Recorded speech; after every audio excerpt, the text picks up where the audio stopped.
YouTubers, welcome back to AZ2 Ozarks. It is the very beginning of June and I owe you a garden update.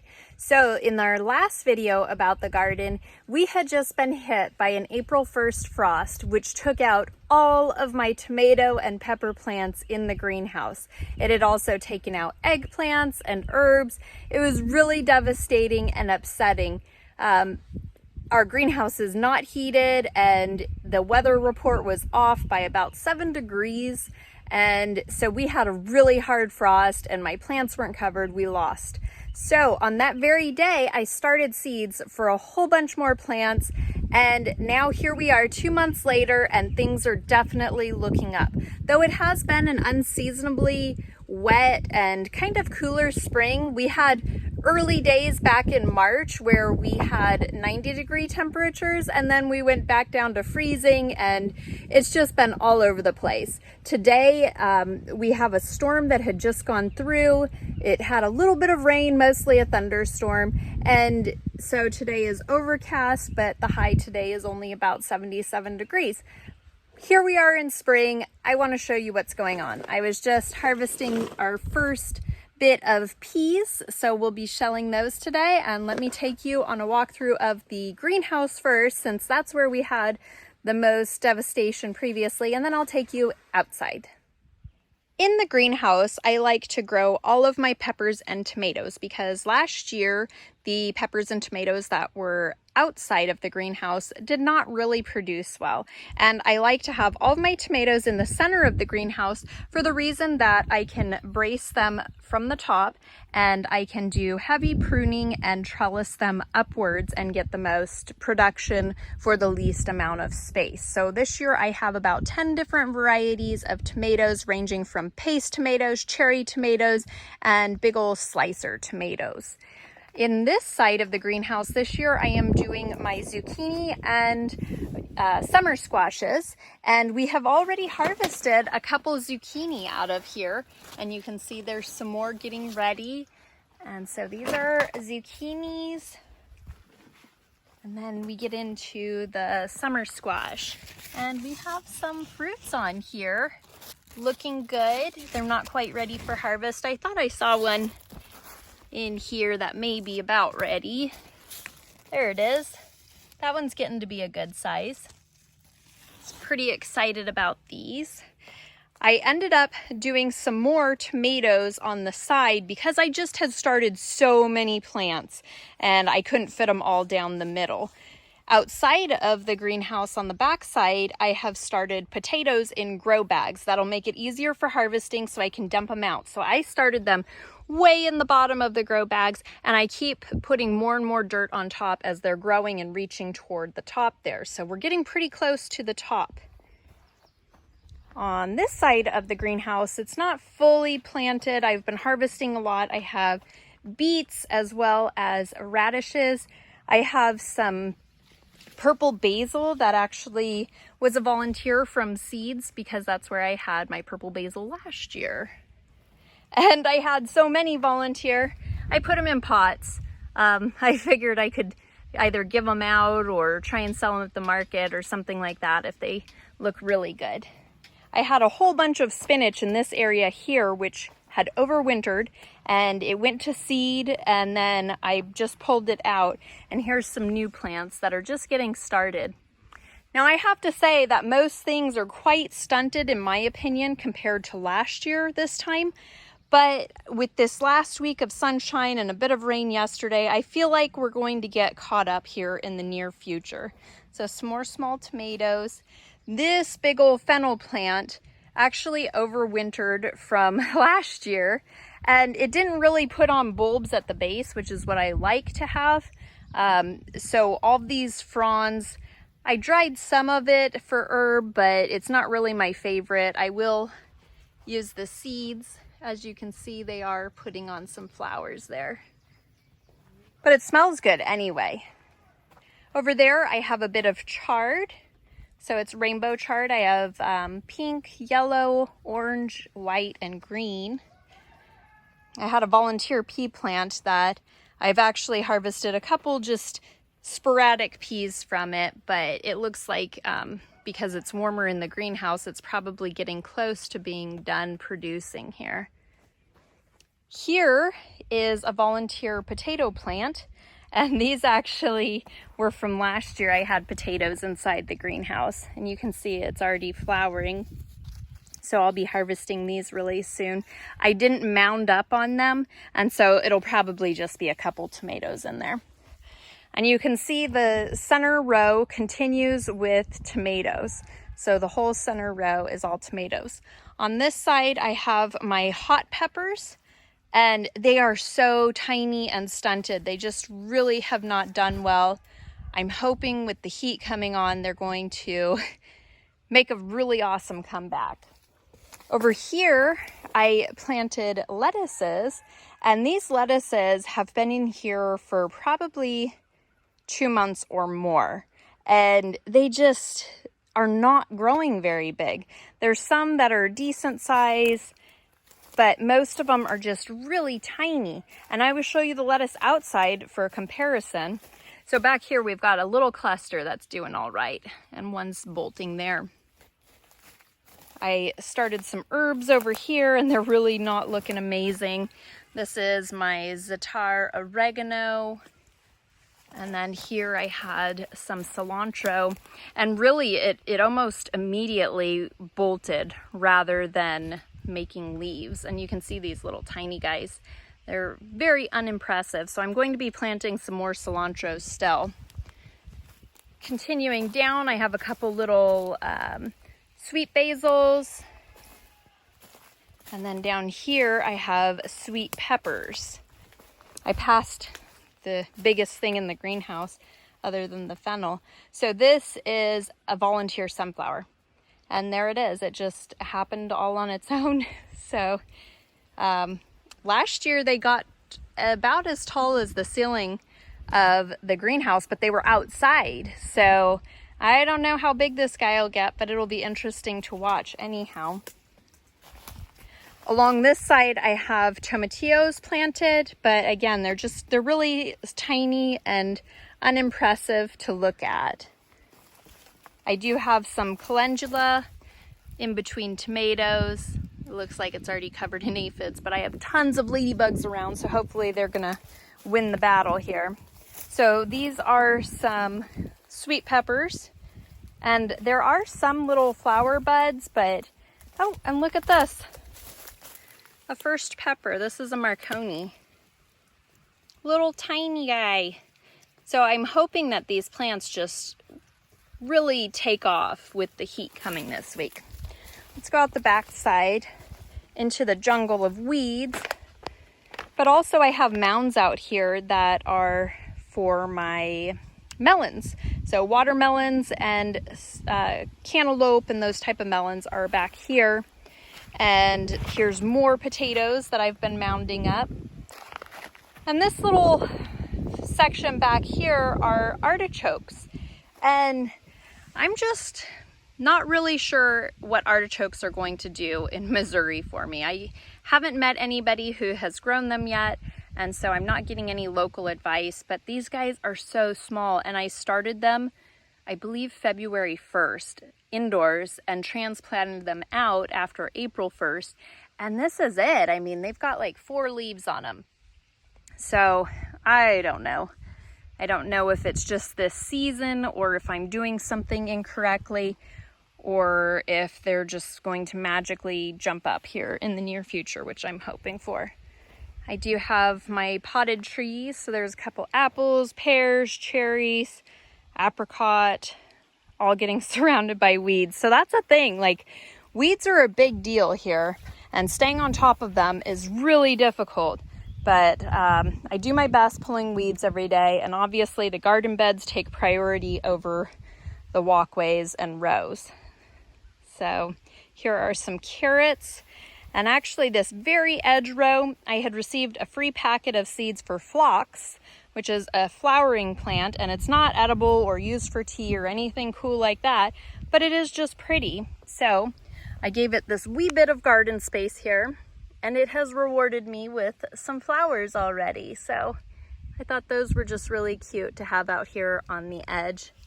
And these carrots are getting pretty close to ready to harvest. I was kind of sneaking around in the dirt there and seeing how the roots were developing. And let's see if I can show you. Focus. Here we go. So they're definitely forming their roots. So I'll be harvesting those in the near future, which is good news because this area I will be planting my sweet potatoes in the very near future. So some more carrots. I had a lot of things I had started in the garden during the colder weather and poor germination. So I've kind of been going back and planting more things as I go. But you can see here is about the only kohlrabi that popped up. Right here is the only kale that popped up in a row of kale. So now I have planted okra down this row. And we planted way more okra this year than we did last year because everybody really liked the okra and the canned okra that I made pickled okra with. Then here I have my first section of grain corn. There's 3 rows of grain corn. This is a lavender variety that is supposed to do well here in the Missouri Ozarks. Next, I have a row of cucumbers getting started. And then I have another variety of grain corn. This was actually a gift from a neighbor. It's glass gem corn. And so it comes out in all different cool colors. And so I'm looking forward to that. That's a special treat. I do have some spinach growing here. And then there's lettuce. So the lettuce is looking quite well. And I even have some Mizuna here. Though with the weather being so back and forth, most of my Mizuna, which is an oriental grain, has bolted and gone to seed. So I actually just pulled out a bunch of those. Back here I have tatsoi that has bolted, but I wanted to save a couple for the seeds. My Chinese cabbage never got big, and I noticed a couple of them are getting ready to bolt on me. So I'll probably be harvesting them without them having formed nice heads. And I have planted beans in between all the empty spaces. So these are bush bean types. I think most of them are dragon tongue. There's cow peas as well. And honestly, I didn't label which or where. So they very well could be cow peas, which is like black eyed peas and other varieties of those. I have cauliflower that hasn't head yet. I see more beans in this row with the Chinese cabbage. This is another row of cucumbers. I will be putting a trellis here for them to climb. And you can see down at the end, these ones are kind of sprouting up now and getting ready to climb. They've got some grabbers on them, and it even looks like they're getting some flowers.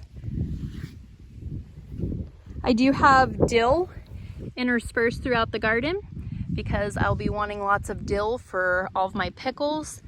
I do have a few sage plants started in the fall. They're really great for cooking all of your fall recipes, as well as another row of okra here. And this I just planted the seeds last week. Out of 4 rows of quinoa I planted, which is a grain, I just had a handful of plants that came up. There's one there. So the quinoa was not a huge success, but I'm hoping I still get some grain out of it.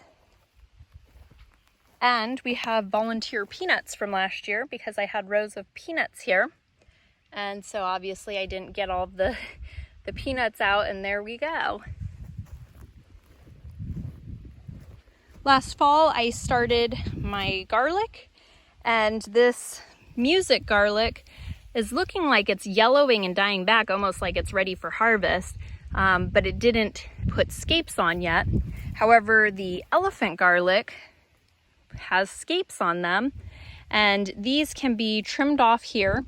And you eat these guys when they're cooked. They're very much like green beans. We actually harvested a bunch yesterday and ate them last night, and I fried them up in the pan with some butter, and they did taste just like green beans. But if you make like a pesto or something out of them when they're fresh, they have a very pungent garlic flavor. So the elephant garlic should be ready in the next month or so. There's more beans. I have some more cabbage and cauliflower plants, more mizuna. I really like this mizuna. It's great stir-fried, and you can see it has two different types of leaves. Some plants will have this broad leaf and some will have the narrow leaf. It's kind of interesting how it does that. I have a bit of celery, and I planted so much celery, and I think I only have a handful of plants that made it. So it's kind of disappointing. Here I had a lot of broccoli, and I've harvested most of it today. I do have one that's flowering back there that I'm saving for seeds. Here are our pea plants, and you may recall in the previous video, this trellis I planted from seed out here. And then the next one I had planted indoors back in February and put them outdoors, and rabbits had mowed them all the way back down to the ground. And I didn't know if they'd make it, but now look at them. They're doing really well. And so this is where I harvested the peas just today. And here is a row of onions. I did see the ones I had started earlier were starting to put on nice bulbs. So there they are.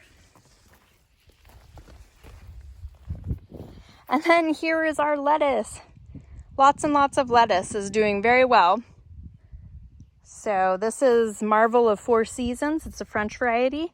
It's supposed to maintain good flavor through the whole year and are supposed to be grown through the whole year. So I'm looking forward to having those. It's like a butter flavor lettuce. And then I have a red leaf romaine type. This one is Paris lettuce, which is it's another romaine type. Further down there, I have Little Gem, and those are like an individual size lettuce. They're much smaller. These beans are all dragon tongue, a bush style bean, and we have harvested one bean from them. Here is a whole bunch of sweet corn I planted, and right now I can't remember what variety. I think it's just a regular yellow variety that I'm trying this year. Last year we didn't have the best luck with corn because the army worms got to all of them so early. But you can see we're going to have pollen here in the very near future. And that brings us over here. The last row of the garden are a tall bean. So these are a pole bean, and it will just be like a green bean. And so a trellis should be going in today for them. As you can see, they're definitely trying to reach here. And then I have my mounds for winter squash. And so each one of these mounds has a different type of winter squash. We have pumpkins and delicata, futsu. I don't even know all of them. So we have a bunch. And well, there's actually 3 different varieties of pumpkins. So hoping that those take a turn for the better, because you can see they're kind of yellowed and sad looking, but some of them are putting on flowers and really trying to do better. So I hope that they will. I have a few things in pots still. This last row I had some sunflowers, and man oh man, these are the saddest looking sunflowers. Why? I don't know, but I can only hope that they're going to look big and beautiful like the one inside the greenhouse that was a volunteer. And I have a couple zinnias here just for beauty, I suppose, because we did start those. Here is a fig tree that I just added to the garden this year. Same thing with some blueberries have been recently added. Over here we have flowers, so some snapdragon zinnias, lavender, do have a little tiny Douglas fir, and that's also a blueberry plant got from a local greenhouse. And then back here behind the greenhouse I have some blackberries and then strawberries. Some have come up and some have not, and we have harvested a little handful of strawberries so far, mostly from this plant here. But you can see that we have one ripe strawberry for today. And then there's a couple of raspberry plants. And this one actually has blooms on it. Then we're back to the potatoes. So that is my garden update for June. I hope you guys enjoyed this video. We're looking forward to harvesting lots of things in the very near future. But in the meantime, we have lots of work to do to get it all ready. So make sure you subscribe to keep following our adventure and give us a thumbs up if you enjoyed the video.